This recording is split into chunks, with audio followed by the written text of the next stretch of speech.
उपासनेने भगवतीने आशीर्वाद दिला आणि सांगितलंय त्याचं अपहरण झालं, काळजी करू नकोस. अशी काहीतरी लीला होईल की इंद्राची इंद्राणी ही त्या प्रद्युम्नाला भेटेल आणि ती स्वतः तांत्रिक शक्तीची देवता आहे आणि म्हणून तिच्याकडनं संपूर्ण तंत्र विद्या हा प्रद्युम्न अवगत करेल आणि तो शंभरासुरावरती विजय मिळवेल. आणि त्याप्रमाणे भगवंताचा हा पुत्र प्रद्युम्न तंत्र विद्येमध्ये निपुण झाला आणि त्याला त्याच्या पत्नीच्या सहकार्याने या शंभरासुरावरती विजय प्राप्त करून घेता आला. हा देवीच्या आशीर्वादाने त्याचा विजय झाला आहे. भगवंताचं राधेसोबत काही लीला या श्रीमद भागवतामध्ये येतात. ती राधा ही दुसरी तिसरी कोणी नाही, ती आद्या परम प्रकृती आनंद शक्ती ती राधा आहे, ती धारा आहे, ती मूळ प्रकृती आहे, ती मूळ शक्ती आहे देवाची. ती देवाशिवाय राहू शकत नाही आणि भगवंत तिच्याशिवाय राहू शकत नाही. जय राधे जय राधे राधे राधे प्रिया प्रिया. जय राधे जय राधे राधे राधे प्रिया प्रिया. जय राधे जय राधे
की त्यांना थोडा वेळ का असेना देवाचं देवपण देवाचं स्वरूप प्राप्त होतं.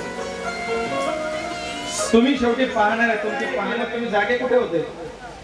पुरुषाचा पुरुषी अहंकार संपल्याशिवाय तुमच्यातलं स्त्रीत्व जागं होत नाही. आणि जेव्हा तुमच्यातलं स्त्रीत्व जागं होतं त्या वेळेला खऱ्या अर्थाने तुम्ही त्या जगदंबेच्या स्वरूपाशी एकरूप होतात.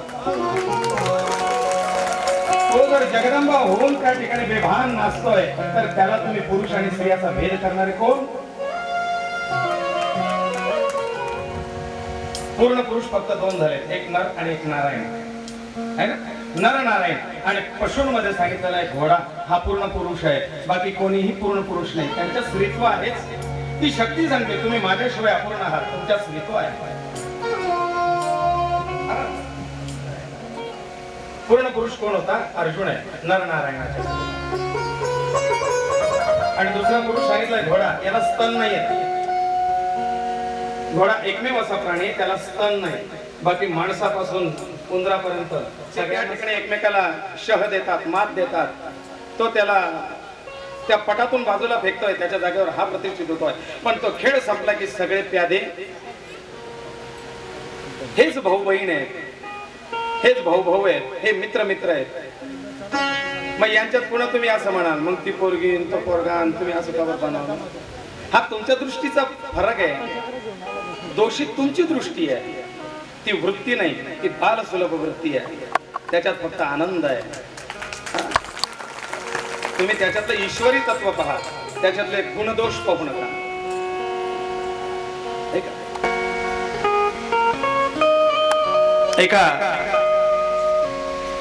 एक दारुडा मस्जिदीच्या आवारात येऊन बसला आणि त्याने त्या ठिकाणी खिच्यातून दारूची बाटली काढली. मौलवीजींनी सांगितलं अरे बाबा मस्जिद के आसपास शराब पीना हराम है, तुझे खुदा का डर नहीं, तुझे उस अल्लाह का डर नहीं लगता? तू उस अल्लाह के पाक जमीन पर आकर शराब की बोतल खोल रहा है. अरे उस अल्लाह से डर. त्यावेळेला तो मनमोजी, तो रमता जोगी असेल, त्याने एक शब्द वापरला आहे, जहां वो खुदा नहीं, ऐसी जगह बताओ वहां मैं जाके दारू पिऊंगा। अरे जर तुम्हीच म्हणतात कणाकणात जळी स्थळी काष्टी पाषाणी तो भगवान परमात्मा आहे, तर मग इकडे पाठ करू नका, तिकडे तोंड करू नका, त्या देवाकडे पाठ करून बसू नका, है ना? पूजेला बसला का गुरुजी देवाकडे पाठ येते, अरे तो पाठीशी असं म्हणणं बुद्धी सकारात्मक कधी चालवशील? तो देव पाठीशी असं म्हण, पाठ केली त्याच्याकडे पाठ करून बसलो असं म्हणू नको, कुठेतरी पॉझिटिव्ह विचार ठेवा।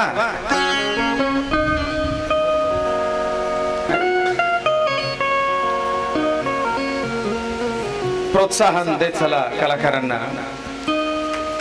है ना? छान सुंदर कलाकार।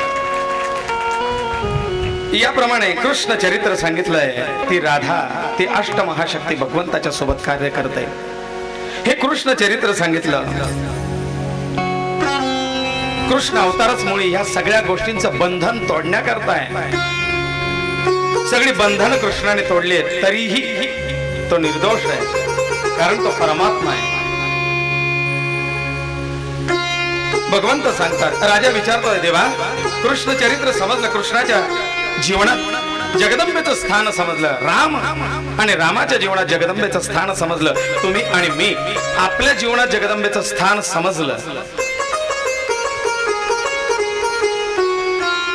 मग ती जगदंबा आदिशक्ती हिच्या नंतर कालगणना, हे जग निर्मिती, कर्मगती याबद्दल काहीतरी सांगा, त्या शक्तीच्या बद्दल आणखीन काहीतरी सांगा। अरे राजा बघ, आपल्या या हिंदू धर्म संस्कृतीचे आद्य प्रवर्तक, थोडं 10-15 मिनिटं उशीर होईल, पण आजची एक मूळ आणि मुख्य कथा आहे ती परिपूर्ण करतो, मग कथेला थांबून कवी महोदयांना संधी द्यायची।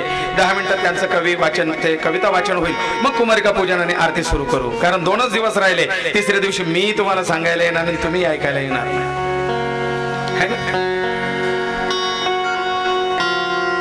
व्यासजी सांगतात, राजा आपल्या हिंदू धर्म संस्कृतीचा आद्य प्रवर्तक ज्यांनी या धर्माची संस्थापना केली ते आद्य गुरु शंकराचार्य। बघा सुंदर एक कथा येते, आद्य गुरु शंकराचार्यांनी त्यावेळेला अनेक प्रकारे धर्माचे वादविवाद चालले होते, जो तो आपल्या धर्माचा प्रचार प्रसार आणि मोठेपणा सांगत होता, कोणी द्वैतवाद सांगत होतं, कोणी अद्वैतवाद सांगत होतं, कोणी जैन मत सांगत होतं, कोणी बौद्ध मत सांगत होतं, कोणी मीमांसा सांगत होतं, कोणी नैयायिक सांगत होतं, कोणी वैशेषिक सांगत होतं, द्वैत मत, अद्वैत मत, शुद्धाद्वैत मत, केवलाद्वैत मत, असे अनेक मतवादी विद्वान त्या काळामध्ये होते, आणि त्यामुळे धर्मातच फूट पडायला लागली होती। एकाच धर्मात धर्माचे प्रचारक प्रसारक आणि विचार वेगवेगळ्या पद्धतीने होऊ लागले, तर धर्म विखुरला जातो, है ना? पक्षात फूट पडायला लागते, पक्षात जर फूट पडली नाही तर पक्ष एक राहिला तर त्याचा विजय लवकर होतो, पण तोच पक्ष फुटला म्हणजे त्याचा विजय अनिश्चित। तसं धर्माचे विचार वेगवेगळ्या पद्धतीने होऊ लागले तर मग धर्म विखुरला जातो, आणि मग तो धर्म टिकून राहत नाही, धर्मावरती हानी येते, ग्लानी येते। आणि या सगळ्या मतांचं खंडन करून हा वैदिक संस्कृतीचा धर्म कसा श्रेष्ठ आहे हे सिद्ध करण्याकरता भगवान शिव हे शंकराचार्य रूपात प्रकट झाले होते। शंकरम शंकराचार्यम, मग ते शंकराचार्य म्हणून प्रकट झाले, संन्यास घेतला, आणि त्यांनी या सगळ्या अनेक मतांचं खंडन करत आपला आर्य सनातन वैदिक हिंदू धर्माची श्रेष्ठत्व, ही श्रेष्ठता भारताच्या चारही दिशेला पूर्ण भारतभर तो प्रचार प्रसार केला आहे। बघा जे 4 धाम आहेत ना, हे 4 धाम आचार्यांची देणगी आहे, आणि या 4 धामांवरती त्यांचे 4 शक्तीपीठ आहेत। शंकराचार्यांचे 4 पीठ मूळ हे 4 धामाच्या ठिकाणी भारताच्या चहूबाजूला स्थापन केलेत। 22-24व्या वर्षी 4 शक्तीपीठ 4ही बाजूला स्थापन केले। सांगितलं की भारतामध्ये 4ही बाजूने येणारे अधर्माचा नाश करून धर्म सुस्थितीला ठेवण्याकरता तुम्ही जागरूक राहा। एक फक्त मत राहिलं, शक्तिमत. कारण शक्तिमतवाले म्हणत होते की आमची देवी जगदंबा हीच श्रेष्ठ आहे. आणि शंकराचार्य हे शिवमतवादी होते, शंकराचे उपासक होते. आणि त्यांनी हा अट्टहास घेतलेला होता की शिव फक्त शिवोहम, शिव श्रेष्ठ आहे, शिवाशिवाय काहीच नाही, शिवाशिवाय शून्य आहे. आणि म्हणून एक धर्मसभा ठेवली होती. त्या धर्मसभेमध्ये शक्तिमत आणि शिवमत याच्यातला श्रेष्ठतेचा वाद होणार होता. एक मत खंडन करायचं राहिलं होतं, शक्तिमत, शक्ती श्रेष्ठ का शिव श्रेष्ठ. आचार्य निघाले, चालता चालता चालता वाराणसी पर्यंत येऊन पोहोचले. जवळ खळखळ खळखळ खळखळ वाहणारी ती गंगा आहे. गंगेच्या तीरापर्यंत आले आणि आचार्यांना ग्लानी आली, जणू काही बीपी कमी व्हायला, जणू डायबिटीज हायपर झालाय. तरतर तरतर तरतरून अंगाला घाम सुटायला लागला, अंग थरथर थरथर कापायला लागलं, डोळ्यासमोर भोवळ येऊ लागले, चक्कर येत आहेत, पाय लटलट करतायत, हातातला दंड आणि हातातला कमंडलू सुद्धा जड झालाय. आचार्यांनी होत्या त्या जागेवरती बसून घेतलंय. संपलं सगळं, जणू जीव निघतो की काय माझा. मी त्या सभेला पोहोचू शकत नाही आणि माझं मत सिद्ध करू शकत नाही की काय. आचार्यांचे डोळे पांढरे होऊ लागले, जीव कासावीस झाला, तोंड कोरडं पडलं, जीभ कोरडी व्हायला लागली, उंडा गिळता येत नाहीये, काय होईल सांगता येत नाहीये. आणि म्हणून पाणी प्यावंसं वाटतंय, कमंडलूत पाणी नाहीये. हातातलं कमंडलू पडलं, सांडलं, पाण्याचा थेंब नाही. काय करावं, कोण पाणी आणून देईल मला, कोण आणून देईल पाणी. आणि कासावीस अवस्थेमध्ये तडफडत असताना एक छोटीशी कुमारिका आचार्यांच्या समोरून तिकडे हातामध्ये छोटासा हंडा घेतलेला आणि पाण्याला जात होती. सुंदर स्वरूप आहे तिचं, ती बालिका, ती कुमारिका. तिला पाहिल्यानंतर आचार्यांच्या जणू काही जीवात जीव आला आणि आचार्य म्हणतात, ए बाळा, तुलाच बोलवलंय. शंकराचार्य भगवान की बाळा, मी तुलाच बोलवलंय बाळा, इकडे ये, मला एक मदत करशील. सांगा आचार्य. बाळा, मला थोडं पाणी आणून दे ग, खूप खूप जीव कोरडा पडलाय, बघ किती तहान लागली, जीव कासावीस होतोय, असं वाटतंय याच क्षणाला माझे प्राण जाता की काय. मला पाणी पाज बेटा, पाणी पाज. का का काय झालं आचार्य. अरे बेटा, आज काशीमध्ये धर्मसभा आहे आणि या धर्मसभेमध्ये शक्तिमत खंडन करायकरता चाललो होतो.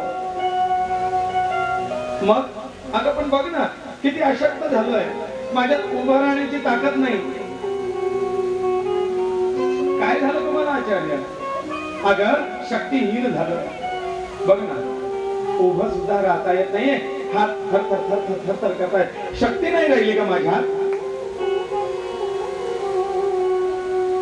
आणि मग ती बालिका म्हणते, आचार्य शक्ती नाही म्हणता आणि तरी शक्तीचं मत खंडन करायला निघाला. मग सांगा, शक्ती आहे की नाही. आचार्यांचे डोळे पांढरे झाले, खारकन डोळे उघडले. आचार्य समजून चुकले, हो न होय ती जगदंबा दुर्गा आहे. ती सांगते, आचार्य देवी श्रेष्ठ की शिव श्रेष्ठ हा वाद करायला चालले. शक्ती नाही असं म्हणतात आणि आता शक्तीहीन झालात असं सांगतायत. मग माझं अस्तित्व का नाही करताय.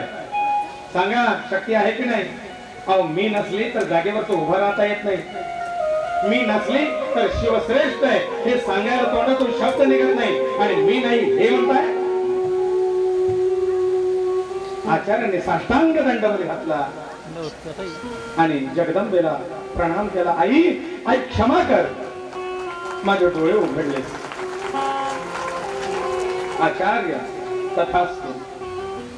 तुमच्यासारख्या आणि म्हणून आचार्य शिव आणि शक्ती याच्यात भेद करू नका. ज्या दिवशी तुम्ही शिव आणि शक्ती दोघांना एकत्र पूजनीय मानाल त्या दिवशी खऱ्या अर्थाने धर्माची संस्थापना होईल. आणि तेव्हापासून चारही धर्मपीठामध्ये शिवाच्या बरोबर श्रीयंत्राची उपासना होते. शिव आणि शक्ती या दोघांचं पूजन धर्मपीठामध्ये केलं जातं. ती जगदंबा या ठिकाणी प्रकट झाली आहे. बालिका स्वरूपामध्ये कुमारिका स्वरूपामध्ये शंकराचार्यांना ती जगदंबा दर्शन देते. शंकराचार्यांच्या तोंडातून निघालेले उद्गार आपण ऐकू आणि लगेच कवी महोदयांना संधी देऊ. या ठिकाणी आपण कथेला विश्राम देतोय.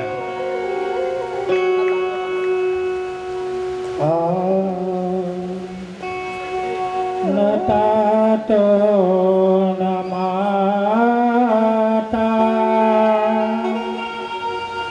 न बंधु न दाता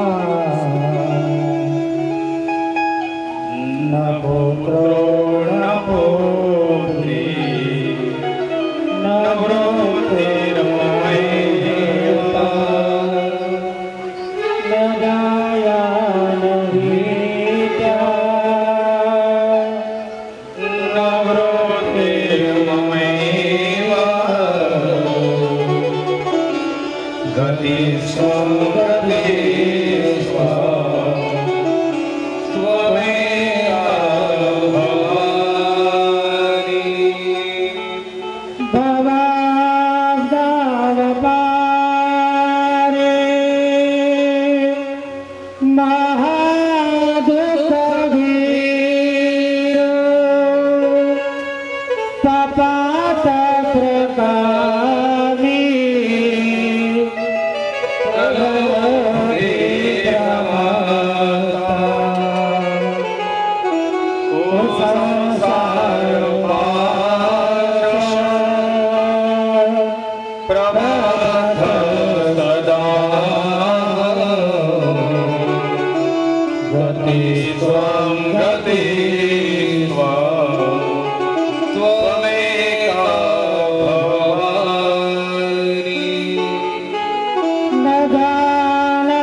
गति स्वं गति स्वं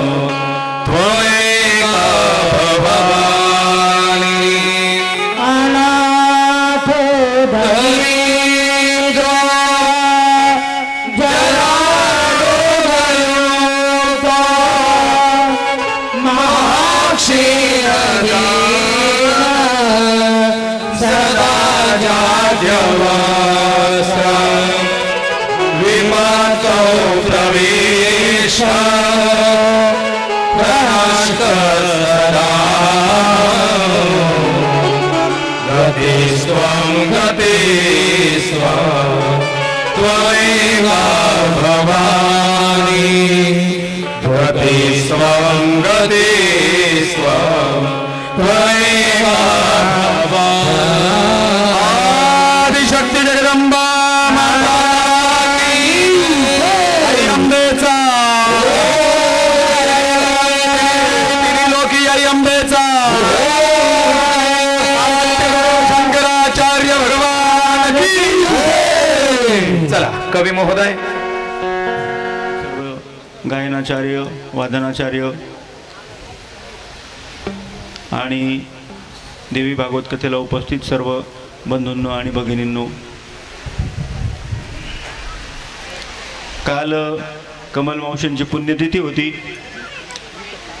आणि जसं चिखलामध्ये कमळ उगवतं, चिखलामध्ये राहून सुद्धा त्याचं महत्त्व कमी होत नाही आणि लक्ष्मण काका तर त्यांना मी आधुनिक अति ऋषी म्हणेल. या आधुनिक अति ऋषी आणि या कमल मावशी अनुसया यांना 3 पुत्र झाले आणि ते ब्रह्मा विष्णू महेश. वा वा. आणि 3ही पुत्र अतिशय आज्ञाधारक संस्कारी नातू पंतू ते आमच्या शाळेतच शिकलेले आहेत. वैष्णवी तर माझ्याकडे शिकलेली होती. अभिमान वाटतो मला. आणि असं कुटुंब पाहिले नाही मी. एक आदर्श असं कुटुंब आहे. आता मागच्या वर्षी पण आलो होतो मी आणि हे माझं 2रं वर्ष आहे आणि इथे आपल्याला ज्ञानाची भूक भागते आपली आणि पोटाची सुद्धा भूक भागते आणि अगदी कांदा लिंबूपासून अतिशय सूक्ष्म असं नियोजन असतं अण्णांचं आणि त्यांचं निरीक्षण शक्ती बघितलं मी, आकलन शक्ती ते खूप अतिशय आपण म्हणतो की नाही लहान मुलापासून सुद्धा आपल्याला काहीतरी शिकायला मिळतं. तर त्यांचा जो गुण आहे एक त्यांचा जे एक असं करडी कठोर नजर जे असतं करारी हे सगळं मंडपामध्ये ते फिरत असतात आणि कोणी जर आलं तर सगळ्यात पहिले त्यांना कळतं आणि त्यांचं लगेच ते उठून स्वागत करतात, या बसा बसा. आणि एवढं सगळं व्याप सांभाळून असं बारीक बारीक छोट्या गोष्टींकडे त्यांचं लक्ष असतं. त्याबद्दल त्यांचं खूप खूप अभिनंदन. मला ते शिकायला मिळालं तुमच्याकडून प्रत्येकाकडून. आपण जर ठरवलं की आपण आयुष्यभर विद्यार्थी असतो, आपण काहीतरी शिकत असतो आयुष्यभर, तर त्या माऊलीच्या आठवणीसाठी आणि एक माऊलीच्या चरणी एक कृतज्ञता म्हणून एक गाणं सादर करतो. सर्वांनी शांतपणे ऐकावं अशी नम्र विनंती. गाण्याचं नाव आहे हंबरुणी वासर आले. गायक मग सांभाळून घ्या मला चुकलं तर.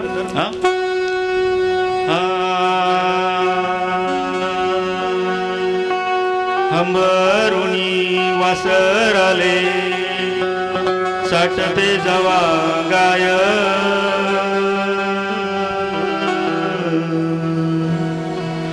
तवा मले तिच्या मंदी दिसती माही माय. अरे हंबरुणी वासर आले चाटते जवा गाय तवा मले तिच्या मंदी दिसती माही माय, दिसती माही माय. हंबरुणी वासर आले चाटते जवा गाय तवा मले तिच्या मंदी दिसती माही माय, दिसती माही माय. रे हंबरुणी वासर आले आया बाया सांगतवत्या होतो जवाताना, आया बाया सांगतवत्या होतो जवाताना. दुष्काळात मायेच्या माझे आटला होता पाना, दुष्काळात मायेच्या माझे आटला होता पाना. पिठामंदी पिठामंदी पिठामंदी पाणी टाकून भले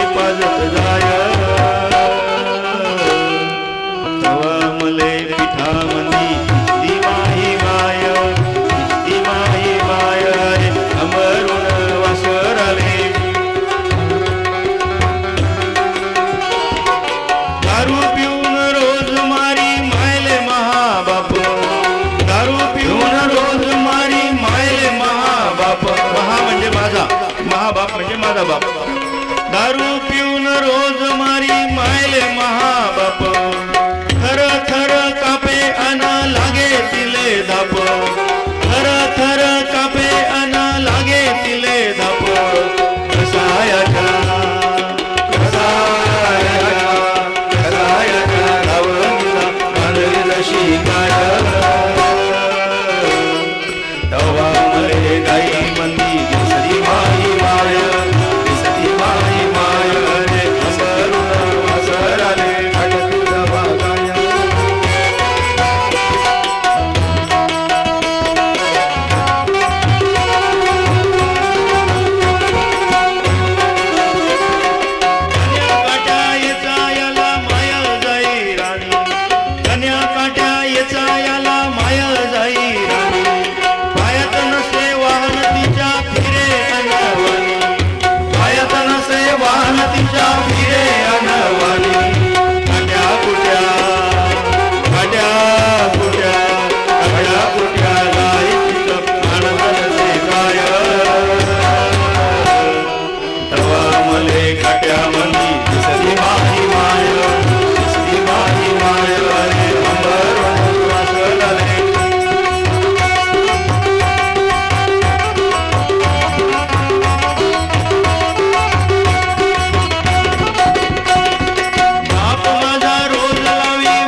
शिक्षणाता घेऊ दे हाती शिकून शान कुठं मोठा मास्टर होणार हाय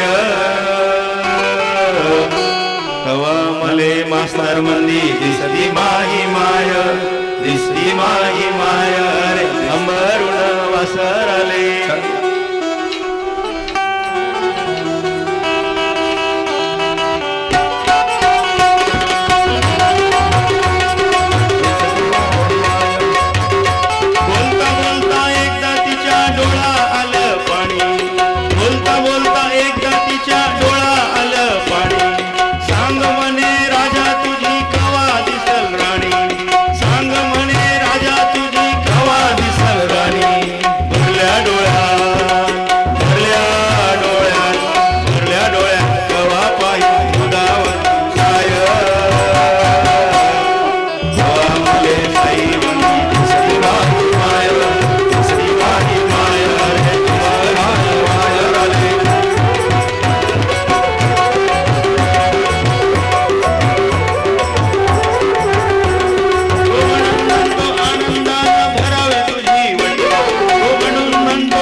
जिने सोंधले अखंड कल्याण माझे जिला मोद होतो पाहुणी बाललीला नमस्कार त्या जन्मदा माऊलीला विद्युती मिंदू किरीटम तुंगको चामनाय नत्राय योक्तम मेरा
शरण्ये त्र्यंबके गौरी नारायणी नमोस्तुते।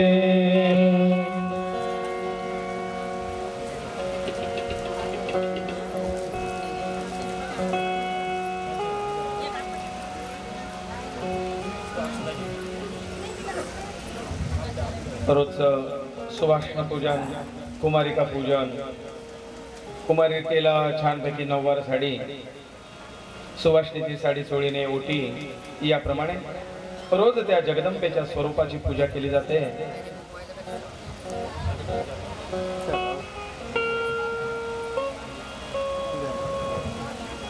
सगळ्यांनी आरतीचा लाभ घ्या। आरती झाल्यानंतर क्रमाक्रमाने टप्प्याटप्प्याने भोजनाकडे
कर्पूरसौरं करुणावतारं संसारहारं भुजगेन्द्रहारं सदा वसन्तं हृदयारविन्दे भवानी दैवं नमामि कर्पूरपुरेण मनोहरेण सुवर्णपादारसंस्कृतेन प्रदीप्तवासाय वससाय नित्या नीराञ्जनं प्रेतजगदीशपूजा देवताभिवन्दनम् आत्माभिवन्दनं जलेनार्थे शतलीकरणम् असितगिरिसमस्यात् तज्जलं सिन्धुपत्रे सुरधरवरुषाखा लेखनी भद्रमुरवी लिखिते निगृहीतवा शारदा सर्वकाल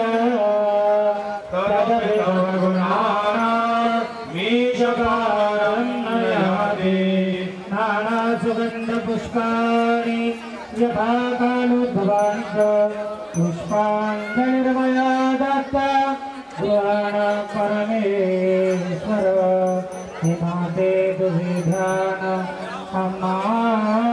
हमाशिलागो तुझे हिमाते तुझे आम्ही दासानुदास नमस्कार माते तुझिया चरणास बोला शापुरी माता की जगदंबा माता की स्वामिनी आई आशापुरी माता की कोणी अशी नम्र विनंती. गाण्याचे नाव आहे हंबरुणी वासर आले.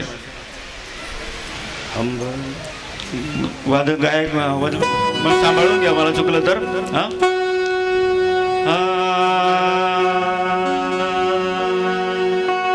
हंबरुणी वासर आले साठते जवा गाय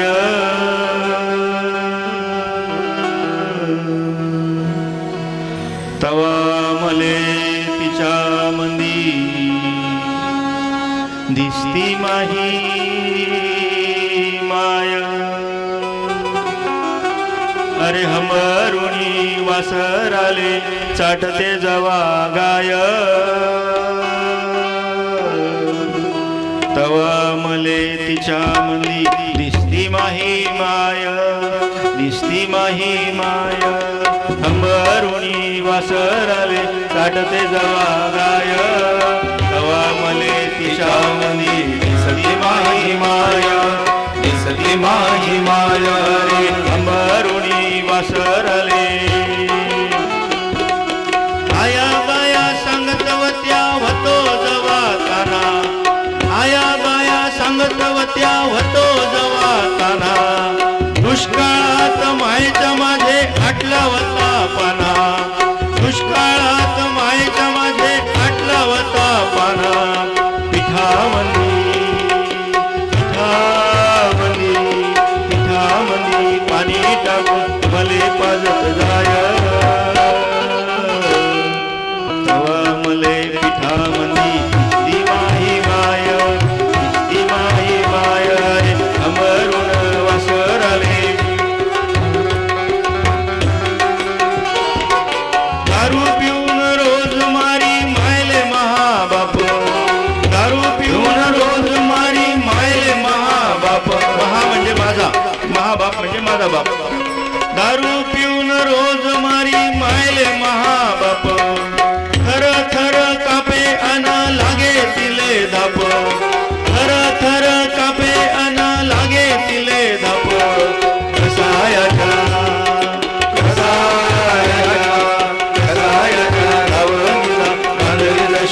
शिकून शान कुठं मोठा मास्तर होणार हाय तवा मले मास्तर मंदी दिसती माही माय रे अंबरुण वासरले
जिने सोसले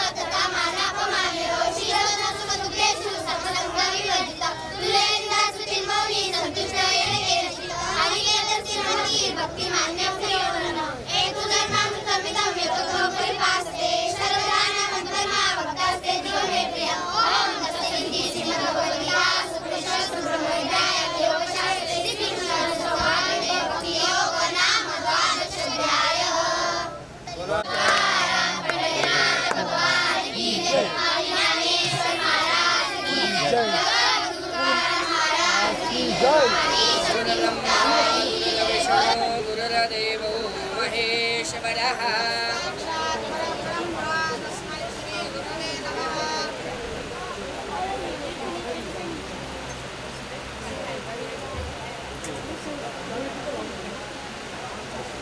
ब्रह्मानन्दं परमसुखदं केवलं ज्ञानमूर्ते अन्वादेदं गगनसदृश्यं त्वमस्यादिलक्ष्य एकं नित्यं विमलमचलं सर्वदे साक्षिभूतं जाकुन्दे तुषारहारधवला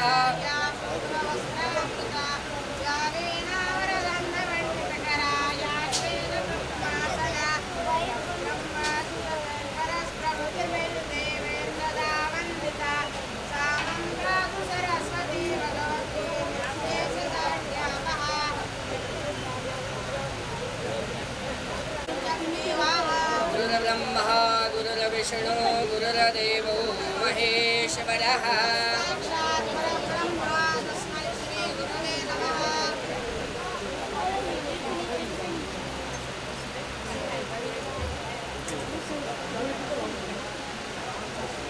ब्रह्मानन्दं परमसुखदं केवलं ज्ञानमूर्ते अन्वादेदं गगनसदृश्यं त्वमस्यादिलक्ष्य एकं नित्यं विमलमचलं सर्वदे साक्षिभूतं